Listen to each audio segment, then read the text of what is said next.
Graça e paz, nós queremos saudar a todos em Cristo Jesus.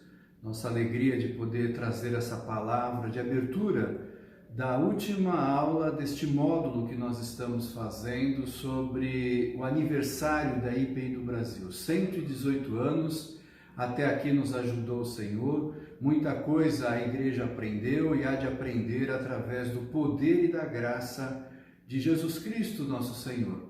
E nessa última aula, então, nós convidamos o reverendo Edson Duran, que foi pastor aqui em São Paulo durante muito tempo e principalmente no nosso presbitério também, que na época paulistano e agora Piratininga. O reverendo Edson não somente pastoreou igrejas, mas fez parte da executiva, exercendo várias ações, ministérios junto ao nosso presbitério. Então nós temos o privilégio, a alegria de recebê-lo hoje também através dessa aula virtual. Nos seus 38 anos da sua experiência pastoral, ele pode compartilhar conosco então de uma visão de passado, presente e futuro, buscando uma reflexão da igreja para que nós sempre possamos corresponder cada vez mais ao desejo do nosso Deus. Então nós agradecemos ao pastor Edson, nossa oração pelo seu ministério, pela sua família e nossa oração por você que está nos assistindo, para que o Senhor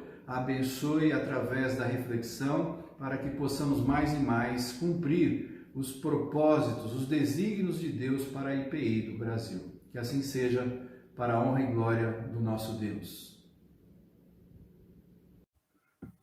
Graça e paz a todos.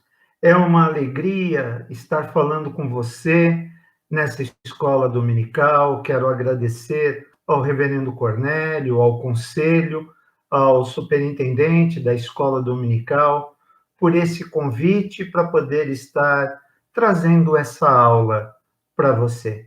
Falar da Igreja Presbiteriana Independente, falar do seu passado, do seu presente, do seu futuro. Para mim é uma alegria, eu que sou filhado nessa igreja. Me converti aos 15 anos de idade, em 1977, e já tenho 38 anos no pastorado dessa igreja. Então já vi muita coisa, mas eu queria começar essa aula fazendo uma oração. Senhor Deus, eu quero te pedir agora que a iluminação do teu Santo Espírito venha tocar nos meus lábios e no meu coração, dando-me entendimento para transmitir essa palavra, e que a tua palavra desafie, edifique e confronte a tua igreja. Eu te peço, ó Deus, que seja assim, em nome de Jesus. Como eu disse para você, falar do passado da igreja, eu queria falar do passado em que eu pude viver. E eu fui ordenado ao ministério em julho de 1983. E naquele ano, no mês de julho, houve um encontro de pastores da IPI, coisa que há muito tempo a nossa igreja tinha deixado de realizar. E agora, na gestão do reverendo Abival, em 1983, voltou a ter, e foi o primeiro encontro de pastores. E aquele encontro foi marcante na cidade de Atibaia. Por quê? Porque em 1983 a igreja estava comemorando 80 anos da sua organização. Lançou-se selo comemorativo e a expectativa era rumo ao centenário. O centenário que aconteceria em 2003. Mas, meu querido, essa caminhada da igreja marcou para mim alguma coisa interessante. Logo depois de 1983, na caminhada da igreja, algumas coisas aconteceram e foram enfraquecendo a igreja. Uma delas foi a redivisão presbiterial, principalmente para as igrejas da grande cidade. Os mais antigos devem se lembrar. Igrejas que já estavam acostumadas com os seus presbitérios de origem foram deslocadas para outro presbitério. Isso enfraqueceu as forças leigas da igreja, senhoras, homens, mocidade, porque muitos já não mais se conheciam e os grandes encontros acabaram. Logo depois, por uma decisão, acabou-se com as sociedades internas, homens e mulheres, a antiga SAF, a antiga EU, e montou-se a coordenadoria de abortos.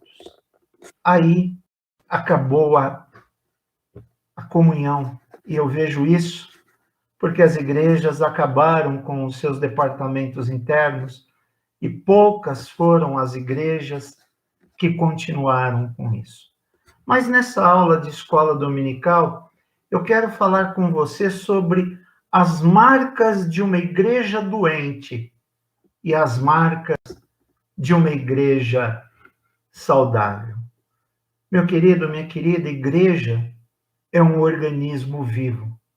E todo organismo vivo, ele nasce, cresce, tende a se desenvolver e ele pode prolongar ou não o seu processo de degeneração. E todo organismo vivo, ele pode adoecer. Ele pode adoecer por problemas internos, ele pode adoecer por problemas externos. Vídeo que nós enfrentamos hoje com a Covid, um ataque externo ao nosso corpo. Vídeo que nós enfrentamos com o câncer, um ataque interno ao nosso corpo. A igreja, por ser um organismo vivo, ela enfrenta os mesmos ataques. E a igreja do nosso tempo, a igreja desse momento que nós vivemos, a igreja da era do Covid, ela está tendo a sua importância questionada e o seu valor está sendo posto à prova. Eu costumo dizer que essa pandemia veio para mostrar o que há de melhor na igreja, mas essa pandemia também veio para mostrar o que há de pior nos crentes da igreja. Eu te digo por quê. Nunca tantas lives, nunca tantas palestras, nunca tantas aulas foram possíveis como no nosso tempo. Eu, todos os dias de manhã, faço uma devocional e coloco para mais de 60 pessoas pelo grupo de WhatsApp. E qual a minha alegria em saber que essas devocionais, além de ter chegado em grande parte do Brasil, já atingiu o exterior, chegando na Espanha, chegando em Portugal, chegando na Irlanda e tantos outros países que eu, se fosse presencialmente, nunca teria condição de atingir. Creio que os amados irmãos dessa igreja, com a palavra do pastor e dos seus membros, têm atingido muitas vidas espalhadas pelo Brasil e fora do Brasil. Como eu disse, esse é o lado bom da igreja nessa pandemia. Mas o lado ruim é que o coração de muitos crentes das nossas igrejas adoeceram nesse período de pandemia. E o que me entristece é saber que muita gente vai ficar pelo meio do caminho. Gente que estava na igreja, mas não tinha o seu coração no reino. Gente que estava na igreja por conveniência, por ortodoxia ou por tantas outras coisas, mas que agora, com a pandemia, estão ficando perdidos pelo caminho. E é por isso que eu digo para você que a importância da igreja hoje, nos dias de hoje, ela tem sido colocada à prova, ela tem sido questionada, porque a igreja deve marcar mais pelo contraste do que pela semelhança. Mas nos nossos, o que nós vemos é que a igreja está se igualando ao mundo e oferecendo exatamente o que o mundo já tem. E o que o mundo já tem não satisfaz. Eu gostaria de analisar com você algumas marcas que apontam para uma igreja doente. Infelizmente, eu tenho que constatar que a nossa denominação adoeceu de uns tempos para cá. A nossa denominação está doente. Quero me lembrar de um episódio, Reverendo Cornélio deve lembrar comigo, na década de 90, ano de 92, 93, 94, eu e o Reverendo Cornélio, eu fui presidente, o Reverendo Cornélio, vice-presidente do antigo presbitério paulistano. E numa das reuniões, Reverendo Cornélio foi relator da comissão de estatística. E ele, muito sabiamente, trouxe naquele ano uma estatística de que se as nossas igrejas continuassem no ritmo, não de crescimento, mas de decréscimo, ano após ano, em 25 anos, o presbitério deixaria de existir. Meus queridos, se nós olharmos para a igreja hoje, para os números que nós temos, eu não quero ser pessimista, mas quase que a estatística apresentada naquela reunião de 93 ou 94, eu não me lembro exatamente agora, ela quase que está se cumprindo. A primeira enfermidade da igreja é que a igreja tem buscado gigantismo no lugar de um verdadeiro crescimento. Nós ficamos muito preocupados sobre o número de frequentadores que as igrejas têm. E com a Covid, nós fomos chacoalhados por uma realidade. A igreja se estavam discipuladas e estavam crescendo sadiamente no corpo de Cristo. Essa pandemia veio para mostrar para nós que não era bem assim.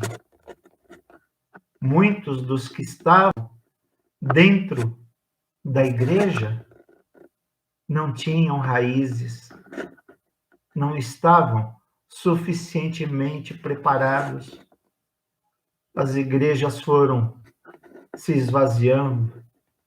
Meu querido, minha querida, eu queria que você parasse para pensar um pouco, normas para as diversas épocas da igreja primitiva. Vamos pegar o próprio exemplo do Senhor Jesus. Os padrões de hoje, Jesus foi um fracasso, pois ele deixou somente 120 discípulos, e esses 120 eram medrosos. Se nós tomarmos esse padrão para o mundo árabe, veremos que os missionários que trabalham por lá há mais de 20 anos são fracassados, pois suas congregações são compostas por pouquíssimos convertidos nativos daqueles países. Meu querido, minha querida, eu não sou contra congregações grandes. Eu sou contra a despersonalização que essas grandes igrejas geram. Os membros deixam de ser ovelhas e tornam-se estatísticas. A IPI começou a dar muito valor à estatística. E ela começou a se assustar com o decréscimo no número de membros, mas nunca se parou para se traçar uma estratégia a fundo, voltada na palavra de Deus e orientada para o Espírito Santo, para saber como fazer essa igreja voltar para a caminhada, ser a igrejinha dos milagres de 1903 e ver que o Senhor da Seara ia acrescentando dia a dia o número dos que iam sendo salvos. Eu digo para você que a igreja está doente hoje porque ela aceita ser medida por padrões de desempenho empresarial e não pelos padrões de Deus. A igreja confundiu gigantismo com crescimento. A gente tem que parar para pensar nisso. Mas sabe uma segunda coisa que adoeceu essa igreja? Essa igreja gastou muito dinheiro investindo em prédios e propriedades e tem investido pouco dinheiro em missões. Meu querido, minha querida, no início da Igreja Presbiteriana Independente, se investia no campo, se investia em missões. Ela era chamada da igrejinha dos milagres por causa disso. Hoje, a igreja tem muitas propriedades e muitos prédios, mas prédios vazios. E nós não temos visto a igreja investir em missões. A igreja está doente.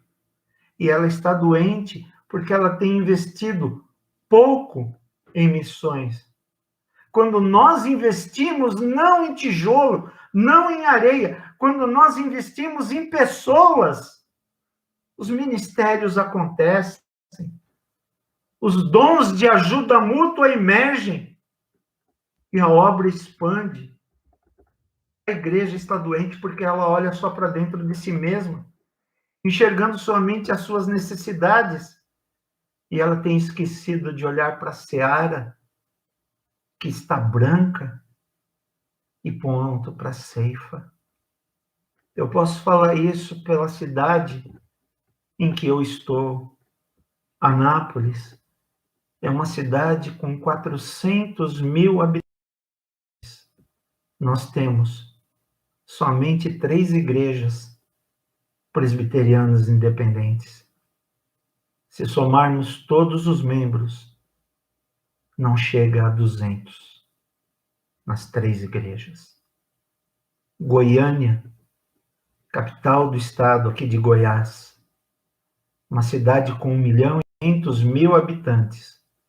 E se somarmos a grande Goiânia, ela chega praticamente a 2 milhões de habitantes. Temos somente 2 igrejas. Somadas as duas, 200 membros. Não se abre, não se expande. A última igreja organizada no nosso presbitério foi em 2010. Já se vão 11 anos e não há perspectiva de novos trabalhos. Nenhuma igreja do nosso presbitério tem congregação, a não ser uma congregação presbiterial na cidade de Mineiros, com mais de 10 anos de existência e que vai pela frente mais uns 4 anos. Inclusive, um membro da igreja de vocês, o Vitor, hoje é o licenciado que vai ser ordenado agora em agosto, pastor para esse campo presbiterial.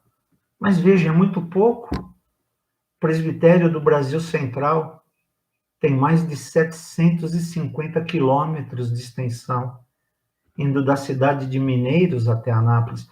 Eu estou falando da realidade nossa aqui. Agora, eu imagino a realidade de São Paulo, imagino a realidade das cidades do Brasil. Veja, a igreja tem investido mais em prédio, em tijolo e em cimento, do que investido em missões. A igreja está doente, porque ela perdeu o seu grande alvo, que era o alvo de Cristo. Buscar e salvar o perdido. Em terceiro lugar, a igreja adoeceu, porque a nossa igreja foi assaltada pelo pragmatismo. Aquela ideia de que se funciona, deve ser de Deus. Nós nunca perguntamos se estava de acordo com a palavra de Deus. Muitos pastores, muitos conselhos tinham a ideia seguinte: deu resultado, esqueça do resto.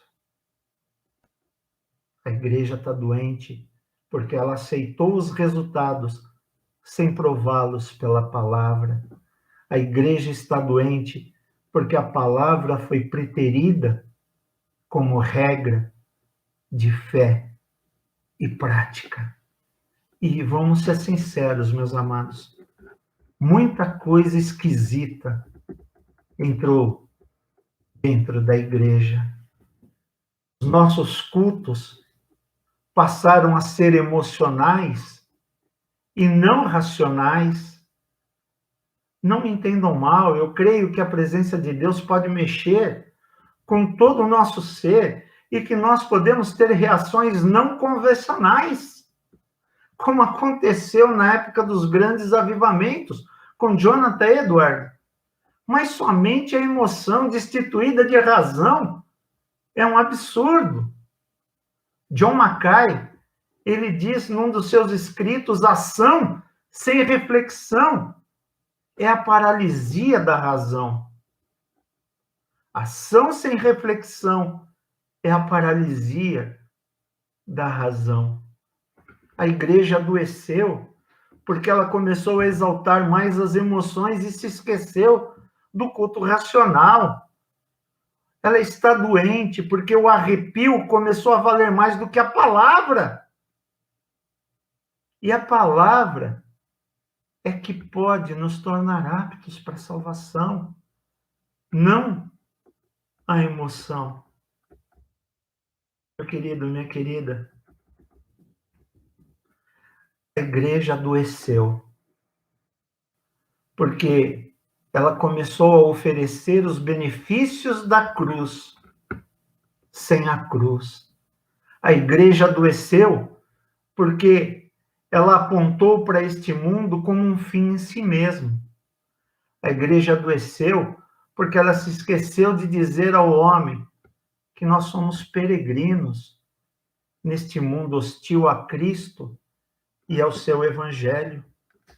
Hoje, nós estamos querendo ser uma igreja simpática ao mundo, fazendo conchavos ao mundo. Mas eu não quero ficar só por aqui.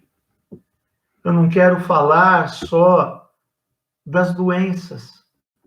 Porque quando você vai no médico, quando você vai conversar com o seu médico, você expõe para ele o que você está sentindo. E aí ele começa a te dar o diagnóstico. E qual é o diagnóstico? O que nos faz sermos igrejas saudáveis? Eu quero começar falando com você nesse ponto sobre uma pequena denominação evangélica que criou um relatório dizendo: eis que faço nova todas as coisas, eis que faço uma coisa nova, em Isaías, né? Eis que faço uma coisa nova. E nesse relatório de 459 páginas, ela descreve como Deus está fazendo para que essa comunidade de igrejas esteja esboçando uma visão para o futuro. Muitas das suas metas foram alcançadas. Algumas foram arquivadas e outras foram revisadas em função dos novos desafios que surgiram. Mas eu quero pegar essa ideia dessa denominação que fez isso e, quem sabe, dizer para nós o que nós precisamos agora para esse futuro que vem pela frente. Um futuro incerto, um futuro nebuloso, um futuro que nós não sabemos como vai ser e o que vai ser da igreja, o que vai ser da nossa denominação. Mas nós temos que estar preparados para isso. Em primeiro lugar, nós temos que ver a uma coisa que eu falei que era doença, que foi a questão do gigantismo. Mas eu quero falar para você que a igreja saudável, ela tem que ser medida em termos espirituais, e não em termos numéricos. O que é que mede a saúde espiritual da igreja? Meu querido, minha querida, a igreja deve tomar cuidado para não se prender ao pensamento de que elas são saudáveis porque elas estão crescendo numericamente. Os líderes da igreja não devem nunca abandonar igrejas pequenas ou igrejas estabilizadas. Nós temos que ver que essas pessoas, quando colocadas na mão do Senhor, elas ainda podem dar frutos. Igrejas que estagnaram, elas ainda podem dar frutos ao Senhor. Quando eu comecei o meu ministério no interior do Paraná, em 1983, eu ouvi do presbitério de Londrina que eu estava indo para um campo pastoral, que era uma bananeira que já deu cacho. E essa expressão é uma expressão típica do norte do Paraná. Bananeira que deu cacho significa já deu o que tinha que dar. Não tem como mais acontecer. E pela graça de Deus, Deus nos usou no ministério naquele tempo para a revitalização daquela igreja e daquele campo. Se você está se sentindo desanimado com a igreja hoje, saiba que a igreja não é bananeira que deu cacho. A igreja é a menina dos olhos do Senhor. A igreja é aquela que pode falar como Caleb, que na sua velhice ele ainda está pronto para a luta. Ele ainda está pronto para conquistar o seu quinhão de terra. A igreja que não começa com evangelismo, a igreja que não começa com missões, ela está doente. Se a nossa igreja quer ter um futuro, ela tem que começar por esse caminho, recomeçar o evangelismo, recomeçar com missões. A saúde de uma igreja bíblica começa com uma igreja cristocêntrica, uma igreja bibliocêntrica, determinada a ser na vida pessoal, na vida familiar e na vida corporativa justamente o que Deus quer dela. E não faz nenhuma diferença se o seu número seja 15, 1.000, 500 ou 15.000. Se ela está na mão do Senhor, ela vai ser usada grande e poderosamente. Mas, meu querido, igrejas saudáveis seguem padrões de ministério que sejam mais bíblicos do que culturais. Infelizmente, a nossa denominação, ela deixou se moldar um pouco pelos pensamentos culturais desse mundo. Eu falo com tristeza no coração. Muitas coisas entraram e foram normatizadas dentro da igreja, que trouxeram mais mal do que bem. Nós tentamos nos moldar à cultura do nosso tempo, à cultura do mundo. E muitas vezes os movimentos culturais são movimentos antibíblicos, mas nós não levamos isso em conta. E nós não paramos para pensar se aquilo que nós abrimos mão para favorecermos a cultura, se isso não trouxe prejuízo para a vida da igreja. Temos que parar para pensar em um dos escritos sobre a igreja local, eu queria repartir essa ideia com você. Um dos conceitos imprescindíveis da igreja é o contido na doutrina da comunhão dos santos. O Credo dos Apóstolos incluiu este instituto como plataforma de fé. Anteriormente, a comunhão, à luz das marcas da verdadeira igreja, prezava pela comunidade, pela comunhão dos santos. A realidade de um vínculo comum em Cristo entre os cristãos, apesar da raça, do gênero, da classe, deveria ser uma marca óbvia da igreja. A koinonia era parte essencial do corpo de Cristo. Paulo diz, porque nenhum de nós vive para si mesmo, e nenhum de nós morre para si mesmo. Mas a igreja tentou se voltar para a cultura. E a cultura do nosso mundo hoje é uma cultura que divide ao invés de juntar. É nós e eles, é direita e esquerda, são brancos racistas contra negros vitimizados, são heterossexuais homofóbicos contra a minoria LGBT. Meu querido, minha querida, nós trouxemos essa discussão do mundo, infelizmente, para dentro da igreja, e isso tem enfraquecido e tem dividido, quando na realidade nós deveríamos lembrar que em Cristo Jesus não há macho e fêmea, não há homem e mulher, não há servo livre, não há judeu e não há grego, não há gentil. Todos são salvos porque o Senhor da igreja é um só.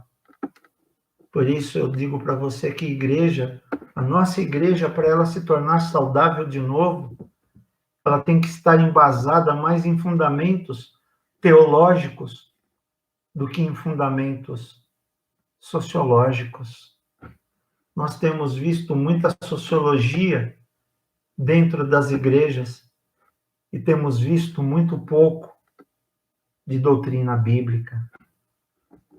Parece que a igreja hoje está sendo controlada pelo que a sociologia diz. Veja, eu não sou contra isso. Nós vivemos no mundo, estamos aqui, mas nós não somos desse mundo. Nós não somos do mundo, nós não podemos nos amoldar. Meu querido, minha querida, Apocalipse, do capítulo 2, do verso 1, ele fala sobre a igreja de Éfeso. E lá ele diz: eu tenho contra ti que você abandonou o seu primeiro amor. Lembra, pois, da onde você caiu e volta à prática das primeiras obras. Lembra de onde você caiu. Será que não está na hora de nós fazermos esse exame, lembrarmos de onde nós caímos, vermos que nós muitas vezes trouxemos para dentro da igreja coisas que não agradavam a Deus, que procuravam agradar e satisfazer aos homens, mas não agradava ao Senhor? Nesse novo tempo, essa nova igreja presbiteriana independente que se abre pós-pandemia, ela tem que se focalizar mais no modelo de ministério do que no marketing. Meu querido, minha querida, eu quero dar para vocês um exemplo muito claro de igrejas que estão se focando no marketing. Na revista norte-americana West News e World, o escritor John Lello se reporta a uma publicação lá de 1983 intitulada A Rigoberta Menchú, que se tornou um texto intercultural em muitas áreas e ganhou o Prêmio Nobel em 1992 com uma obra de não ficção. Mais recentemente, pesquisa do antropólogo David Stower descobriu que porções enormes do livro eram aparentemente falsas. Em uma surpreendente reação adversa, os professores universitários começaram a defender o livro e o seu autor e atacaram a pesquisa que estabeleceu a falsidade do livro. Você está entendendo o que eu estou querendo dizer para você? Nós, muitas vezes, estamos nos enganando com a sociologia, pelo marketing que essa sociologia tem feito. E nós somos atacados, porque nós falamos a verdade. A igreja, ela não pode ter a sua mentalidade mercadológica, mas ela tem que se manter fiel ao modelo bíblico, com vistas a executar a sua missão em lugar de um modelo de sucesso mundano, medido por ministérios que muitas vezes não são bíblicos. Meu querido, minha querida, caminhando para o nosso final, eu quero conversar com você, fazendo uma pergunta. Que igreja nós vamos ser? Nós somos a igrejinha dos milagres. Nós somos a igreja que tem perdido forças. Mas o que nós vamos ser? Nesse futuro que se descortina para nós, nesses dias sombrios que nós temos pela frente. Vamos ser uma igreja relevante? Voltar a ter uma palavra que seja uma palavra de esperança para esse mundo desesperançado?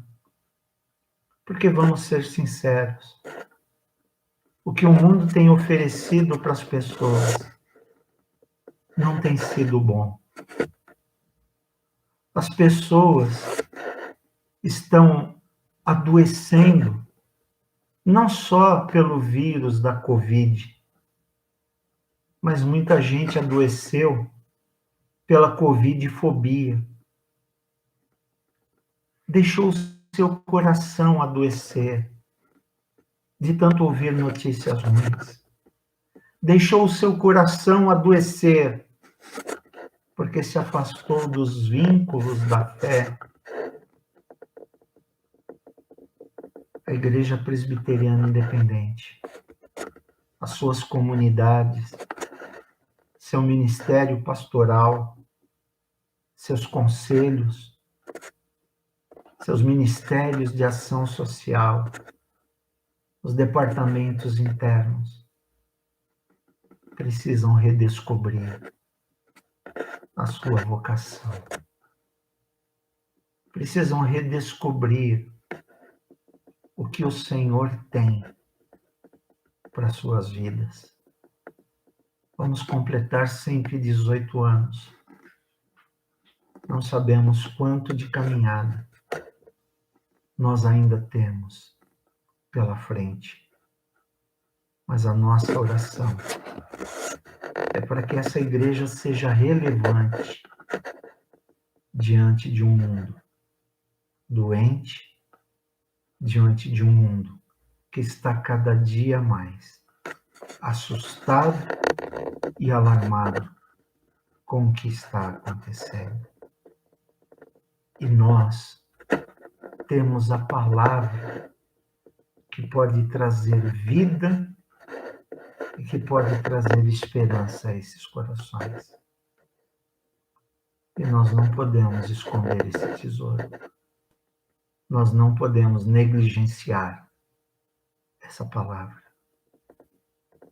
Meu irmão, minha irmã, eu encerro aqui a aula de escola dominical, desafiando você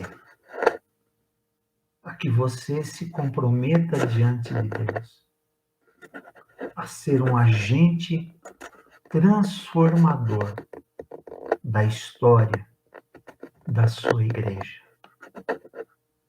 Porque tem que começar em cada um de nós.